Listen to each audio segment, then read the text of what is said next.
Assalamualaikum warahmatullahi wabarakatuh. Teman-teman, pernah gak sih kebayang sebuah kota suci menjadi rebutan banyak bangsa, tempat para nabi diutus, dan jadi pusat doa jutaan manusia? Kota itu adalah Baitul Maqdis. Nah, di masa Khalifah Umar bin Khattab, umat Islam akhirnya bisa menaklukkannya. Tapi bukan penaklukan berdarah penuh pedang terhunus, karena yang terjadi justru sebaliknya. Pasukan Islam sudah sampai di gerbang kota. Biasanya, kalau sebuah kota ditaklukkan, warganya ketakutan, benteng dihancurkan, darah mengalir. Tapi, kali ini orang-orang di dalam kota justru menunggu, karena mereka dengar menaklukkan Islam itu berbeda.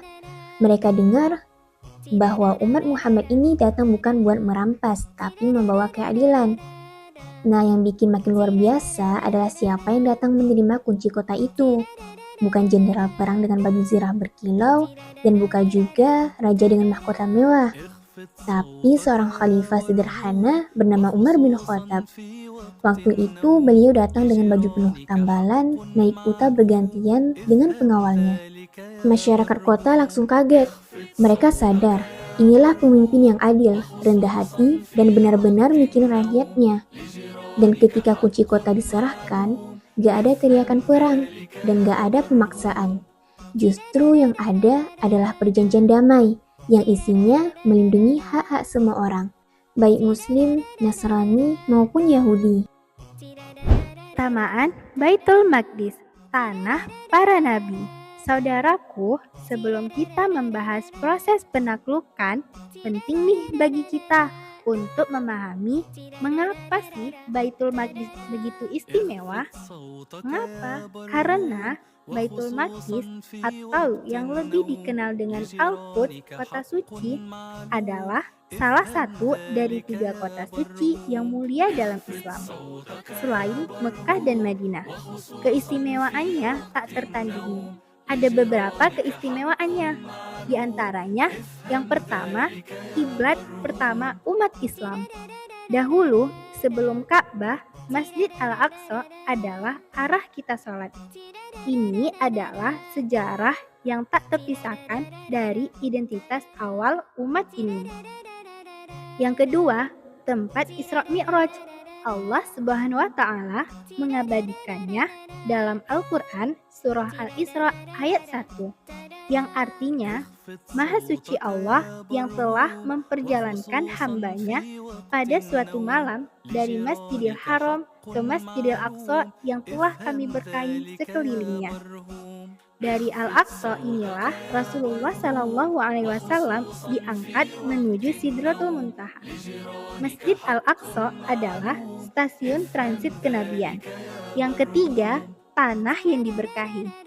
Allah sendiri yang menyebutkan tanah di sekelilingnya sebagai tanah yang diberkahi. Ia adalah tempat bersemayamnya para nabi Allah. Dari Ibrahim, Nabi Musa, Nabi Isa, hingga Nabi Sulaiman alaihissalam. Oleh karena itu, sejak masa Rasulullah SAW hingga para khalifah, Baitul Maqdis adalah amanah suci yang wajib dijaga. Kehilangan Baitul Maqdis berarti kehilangan bagian dari sejarah dan izzah atau kemuliaan umat Islam. Proses penaklukan Baitul Maqdis, strategi iman dan kesabaran. Pada masa itu, Baitul Maqdis berada di bawah kekuasaan Kekaisaran Romawi yang dikenal kuat. Kaum muslimin tidak asal serbu.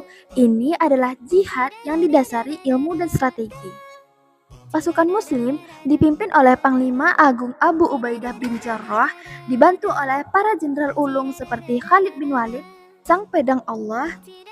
Mereka mengepung kota bukan dengan nafsu menghancurkan, melainkan dengan kesabaran dan strategi yang matang. Pengepungan berlangsung lama, menunjukkan kesungguhan dan ketahanan para sahabat. Namun, perhatikanlah, tidak ada penghancuran yang masif, tidak ada penindasan yang biadab, tidak ada kezaliman yang diizinkan. Ajaran Rasulullah SAW selalu dipegang teguh, yaitu janganlah kalian merusak, janganlah kalian membunuh anak-anak, wanita, dan orang tua. Pemimpin Romawi saat itu menyaksikan sendiri moralitas tinggi kaum muslimin.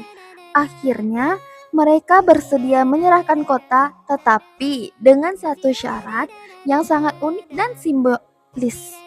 Kota hanya akan diserahkan langsung kepada Khalifah Umar bin Khattab sendiri. Ini adalah pengakuan terhadap kemuliaan pemimpin Islam. Ketika syarat itu disampaikan, maka Khalifah Umar bin Khattab pun berangkat dari Madinah menuju Baitul Maqdis, menempuh perjalanan yang sangat panjang. Bagaimana ya kedatangan seorang pemimpin dunia saat itu? Umar datang bukan dengan iring-iringan kuda mewah dan pengawal bersenjata, tetapi beliau datang dengan sangat sederhana. Hanya ditemani seorang pembantu dan menunggang seekor unta yang mereka tunggangi secara bergantian. Saat tiba di gerbang kota, kebetulan giliran pembantunya yang menunggang unta, sementara Umar berjalan kaki menuntun untanya. Pakaiannya bukan jubah sutra, melainkan baju yang penuh dengan tambalan. Lihatlah kontrasnya. Para penduduk Romawi yang terbiasa dengan kemewahan raja-raja mereka terkejut dan takjub. Mereka bertanya, inikah Amirul Mukminin? Inikah pemimpin yang kekuasaannya membentang dari Persia hingga Mesir? Saat itu, Abu Ubaidah bin Jarrah sempat menyarankan Umar untuk mengganti pakaiannya. Tetapi, apa jawaban Umar? Umar menjawab, demi Allah, bukan kemewahan pakaian yang memuliakan kita, tetapi Allah memuliakan kita dengan Islam. Nah, teman-teman, dari sinilah penduduk Baitul Maqdis melihat bahwa kemenangan Islam bukan karena kekuatan pedang, melainkan karena kekuatan iman, keadilan, dan ketawaduan. Perjanjian Al-Uhdatul Umayyah, piagam kedamaian abadi. Ketika kota secara resmi diserahkan, Umar bin Khattab menandatangani sebuah perjanjian yang dikenal sebagai Al-Uhdatul Umayyah atau Piagam Umar. Isi perjanjian ini sungguh luar biasa adil. Ada 3 isi dari perjanjian ini. Yang pertama, jaminan keamanan. Penduduk Baitul Maqdis dijamin keselamatan jiwa, harta, dan tempat ibadah mereka. Yang kedua, toleransi beragama. Gereja-gereja tidak boleh dirusak. Tidak ada seorang pun yang dipaksa untuk masuk Islam.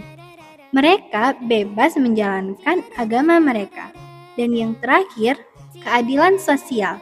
Mereka hanya diwajibkan membayar jizyah atau pajak perlindungan yang ringan sebagai ganti perlindungan penuh dari negara. Perjanjian ini adalah monumen hidup yang membuktikan bahwa Islam adalah agama rahmat, agama yang membawa kedamaian atau rahmatan lil alamin, bukan kebinasaan. Piagam ini menjadi jaminan toleransi beragama di kota suci itu selama berabad-abad. Kan Baitul Maqdis, pelajaran untuk umat hari ini. Saudaraku yang kucintai, dari kisah penaklukan Baitul Maqdis ini, mari kita rangkum 4 hikmah abadi yang harus kita tanamkan dalam diri kita hari ini. Yang pertama, kepemimpinan yang adil dan sederhana. Kemenangan dicapai karena umat dipimpin oleh Amirul Mukminin yang bertakwa. Umar mengajarkan pemimpin sejati bukanlah yang hidup mewah, tapi yang dekat dengan Allah dan merasakan penderitaan rakyatnya. Yang kedua, persatuan dan visi umat.